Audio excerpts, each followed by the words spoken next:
هذا القرآن يوحدنا لطريق الخير يوجهنا الله تعالى أنزله ورسول الله معلمنا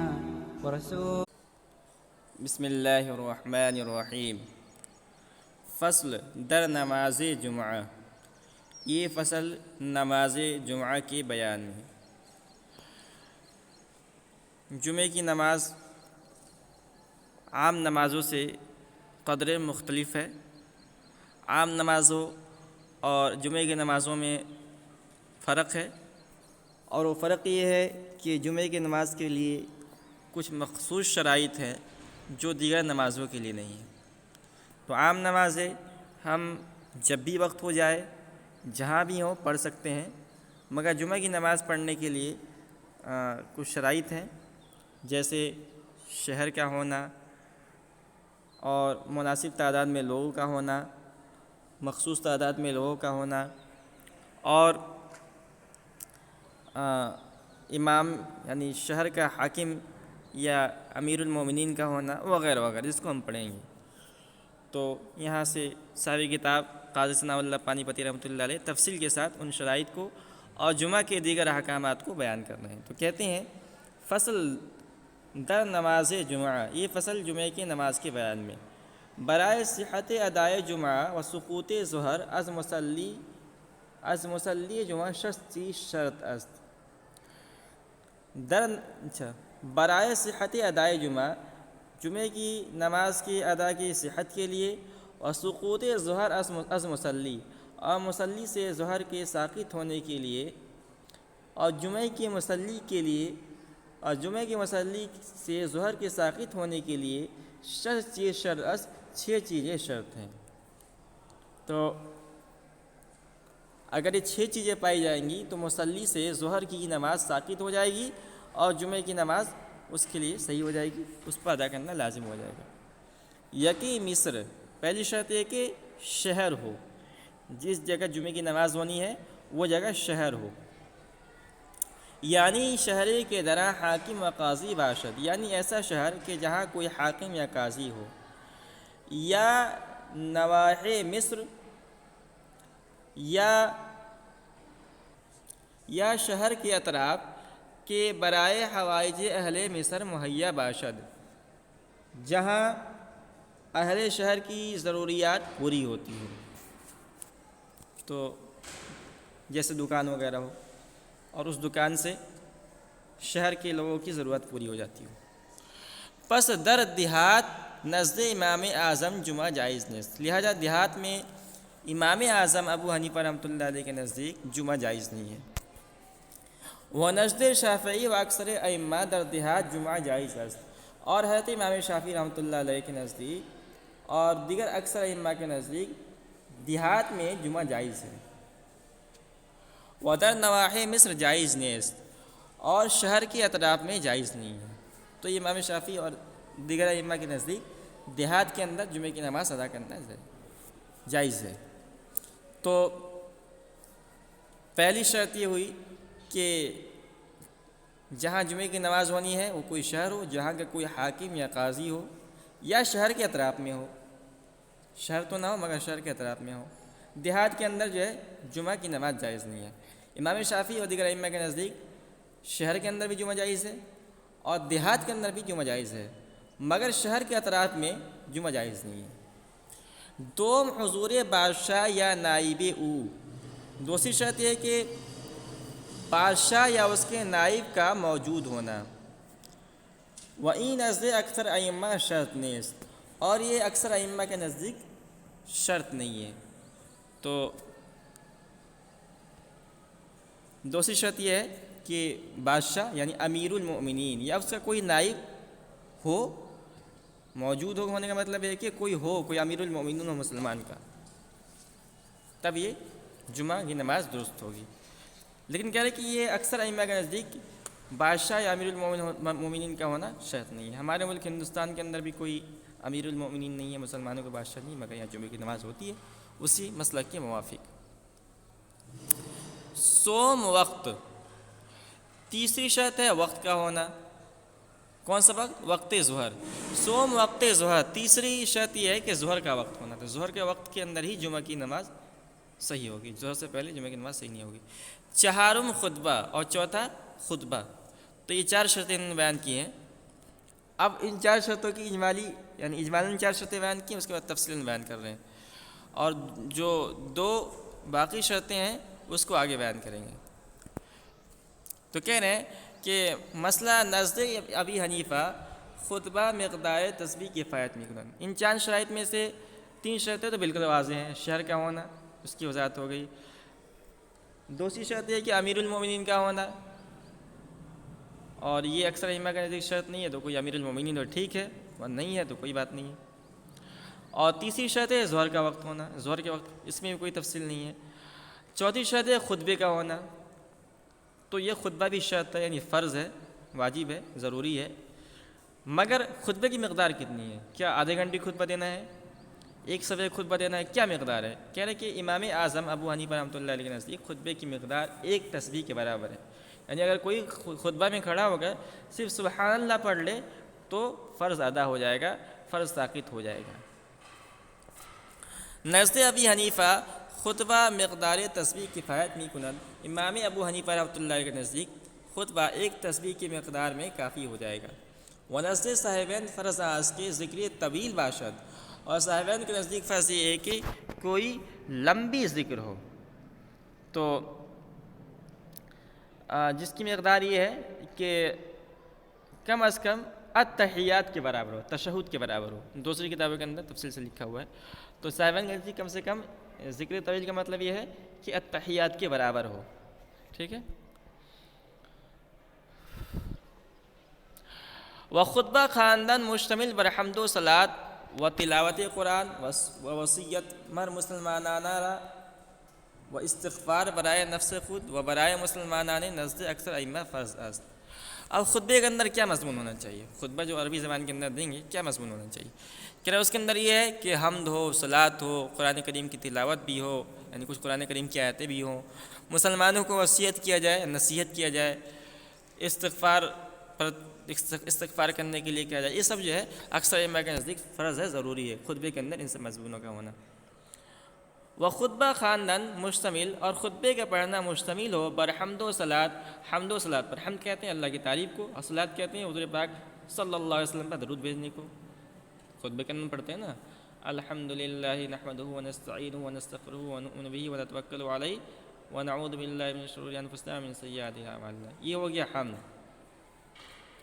اس کے بعد کہتے ہیں ونشہد ان لا الہ الا اللہ وحدہ لا شریک لہ، یہاں تک تو حمد ہو گیا۔ ونشہد ان سیدنا مولانا محمد عبدہ ورسولہ صلی اللہ علیہ وعلی آلہ وصحبہ، یہ ہو گیا صلات، درود۔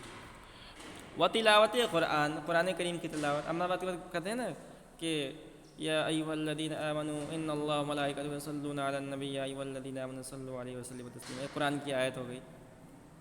وصیت مر مسلمانان را، اور مسلمانوں کو خاص طور پر وصیت کرنا، نصیحت کرنا، تو کہتے ہیں نا یا ایھا الناس وحدوا اللہ، اے لوگو اللہ کی وحدانیت کو اختیار کرو۔ وعلیکم بالسنہ، حضور خطبہ دیتے تھے فرماتے تم میری سنت کو لازم پکڑو۔ وایاکم والبدع، بدعت سے بچو، تو یہ سب مضمون ہونا چاہیے۔ و استغفار برائے نفس خود، اور اپنی ذات کے لیے استغفار، تو کہتے ہیں نا فاستغفروہ، آخر میں کہتے ہیں نا استغفار طلب کرو۔ و برائے مسلمانان، اور مسلمانوں کے لیے بھی استغفار کرے، تو دعا آپ کہتے ہیں اللہم اغفر للمؤمنین والمؤمنات والمسلمین والمسلمات، یہ استغفار ہے۔ نزد اکثر ائمہ فرض است، اکثر ائمہ کے نزدیک فرض ہے۔ و نزد امام اعظم سنت است، اور امام اعظم رحمۃ اللہ علیہ کے نزدیک یہ سنت ہے، یعنی ان سب مضمونوں کا ہونا، اگر مضمون ہے تو یہ مسنون ہے، مگر خطبہ کے اندر یہ سب چیزیں فرض نہیں ہے۔ اگر آدمی سبحان اللہ بھی کہہ دے تو بھی خطبہ ادا ہو جائے گا، اگرچہ صرف سبحان اللہ کہہ کر خطبہ کو مکمل کرنا یہ مکروہ ہے، صرف سبحان اللہ یا الحمدللہ کہہ کر آدمی خطبہ دے صرف، تو یہ مکروہ ہے۔ و ترک مکروہ، اور ان کا ترک کرنا مکروہ ہے، تو سنت ہے، اور اگر آدمی چھوڑتا ہے، ایک آدھ مرتبہ چھوڑ دے کوئی بات نہیں، عادت بنا لے تو مکروہ ہوگا۔ تو یہ خطبے کی جو خطبہ کو بیان کیا تھا اس کی تفصیل بیان کیا تھی۔ اب پھر شرط کی طرف لوٹتے ہیں، 4 شرط کے بعد 5ویں شرط کیا ہے؟ پنجم جماعت است، جمعے کی 5ویں شرط ہے جماعت کا ہونا، جماعت سے مراد یہ ہے کہ جماعت کے ساتھ نماز ہونی چاہیے، تنہا آدمی جمعے کی نماز نہیں پڑھ سکتا ہے۔ وعن نزد شافعی و احمد چہل قسمی باید، کتنے لوگوں کی جماعت ہونی چاہیے؟ کہہ رہے کہ امام شافعی اور امام احمد بن حنبل رحمۃ اللہ کے نزدیک کم سے کم 40 آدمی ہونے چاہیے۔ تو 40 آدمی اگر مل کر جماعت کرتے ہیں تو جمعے کی نماز پڑھ سکتے ہیں، ورنہ نہیں پڑھ سکتے ہیں، امام شافعی اور امام احمد بن حنبل رحمۃ اللہ کے نزدیک۔ وعن نزد شافعی احمد چہل قسمی باید، اور امام شافعی اور امام احمد بن حنبل رحمۃ اللہ کے نزدیک 40 آدمی ہونا چاہیے۔ ونزد ابی حنیفہ سے کا سوائے امام، اور امام ابو حنیفہ رحمۃ اللہ علیہ کے نزدیک امام کے علاوہ 3 آدمی، تو 4 آدمی اگر ہوں تو امام ابو حنیفہ رحمۃ اللہ علیہ کے نزدیک جمعے کی نماز کر سکتے ہیں، 1 آدمی امام بن جائے گا، 3 آدمی مقتدی بن جائیں گے۔ اور امام ابو یوسف رحمۃ اللہ علیہ تھوڑی سی اور چھوٹ دیتے ہیں، ونزد ابی یوسف 2 کا سوائے امام، اور امام ابی یوسف رحمۃ اللہ علیہ کے نزدیک امام کے علاوہ 2 آدمی، تو امام ابی یوسف رحمۃ اللہ علیہ کے نزدیک اگر 3 آدمی ہیں تو جمعے کی نماز کر سکتے ہیں، 1 امام بن جائے گا اور 2 مقتدی بن جائیں گے۔ مسئلہ اگر درمیان نماز مردم جماعت بغرزند، یعنی کہ آج مثال کے طور پر امام اعظم ابو حنیفہ رحمۃ اللہ علیہ کے نزدیک جمعے کی نماز کے لیے شرط کیا ہے کہ 3 آدمی ہونے چاہیے، 3 مقتدی ہونے چاہیے، 1 امام، 4 آدمی ہونے چاہیے، ٹھیک ہے۔ امام صاحب نماز پڑھا رہے تھے، درمیان نماز 1 آدمی بھاگ گیا، اب 2 مقتدی بچے اور 1 امام بچا، تو کیا نماز جمعے کی نماز فاسد ہو جائے گی؟ کہہ رہے کہ اگر درمیان نماز مردم جماعت بغرزن، اگر جمعے کی نماز کے درمیان جماعت کے آدمی بھاگ گئے، وہ عدد جماعت نماند، اور جماعت کی تعداد باقی نہیں رہی، وہ عدد جماعت نماند جمعہ امام و باقی مانہا فاسد شود، تو کہہ رہے کہ جمعہ امام کا جمعہ اور باقی مانہا اور باقی لوگوں کا جمعہ فاسد شود، فاسد ہو جائے گا، یعنی جمعہ جیسے 1 آدمی بھاگے گا فوراً جو ہے نماز فاسد ہو جائے گی، ٹھیک ہے۔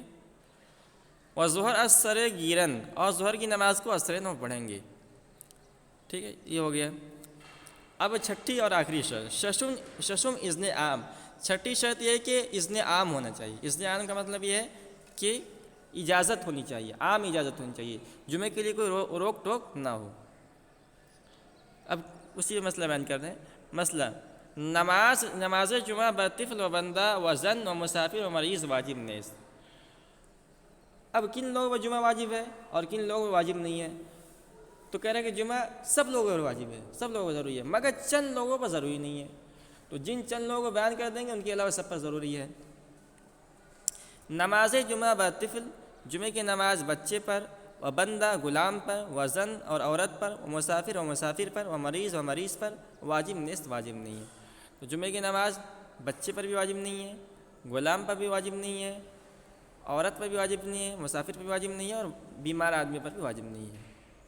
وہ ہم چنی بر نابینا نزد امام اعظم، اسی طرح حضرت امام اعظم ابو حنیفہ رحمۃ اللہ کے نزدیک نابینا پر بھی یعنی اندھے پر بھی جمعے کی نماز واجب نہیں ہے، اگرچہ اورا قائد میسر شود، اگرچہ اس کو کوئی لے جانے والا موجود ہو، کوئی آدمی ہے جو اس کے ساتھ برابر رہتا ہے، اس کی ضروریات کو پوری کرتا ہے، مدد کرتا ہے، مگر امام اعظم ابو حنیفہ رحمۃ اللہ کے نزدیک اگر اس کا قائد بھی موجود ہو تو بھی اس پر جمعے کی نماز فرض نہیں ہے۔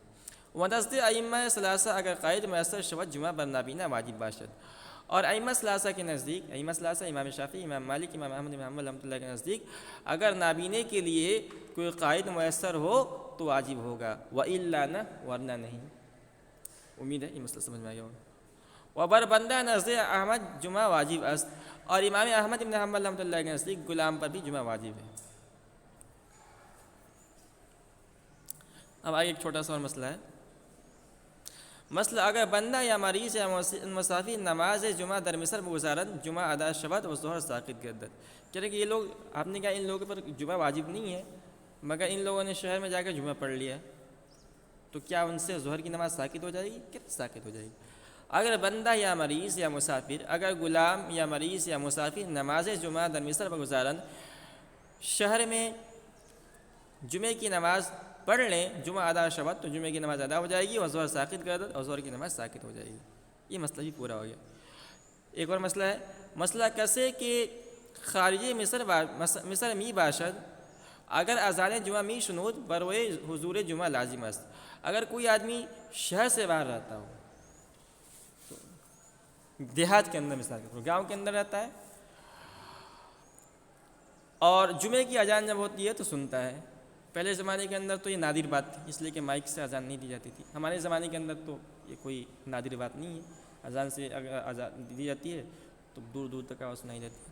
کیسے کہ خارج مصر بھی باشد کوئی آدمی اگر شہر سے باہر ہو، اگر اذان جمعہ میں شنود اگر جمعے کی اذان سنے بروئے حضور جمعہ لازم است، اس پر جمعہ کی نماز کے لیے حاضر ہونا لازم ہے. مسئلہ بندہ و مریض و مسافر را اگر در جمعہ امام گیرن روا باشد. کہہ رہے کہ غلام کو یا بیمار آدمی کو یا مسافر کو جمعے کی نماز میں امام بنا لے تو جائز ہے، یعنی ان لوگوں کا امام بننا جائز ہے. اگرچہ ان پر نماز جمعہ واجب نہیں ہے مگر ان کو امام بنا دیں گے تو کوئی مذائقہ نہیں، نماز ہو جائے گی. تو آج کا سبق ہم یہیں ختم کرتے ہیں، اور انشاءاللہ اگلے سبق کے اندر اس سے آگے جو جمعے کے احکام ہیں اس کو پڑھیں گے.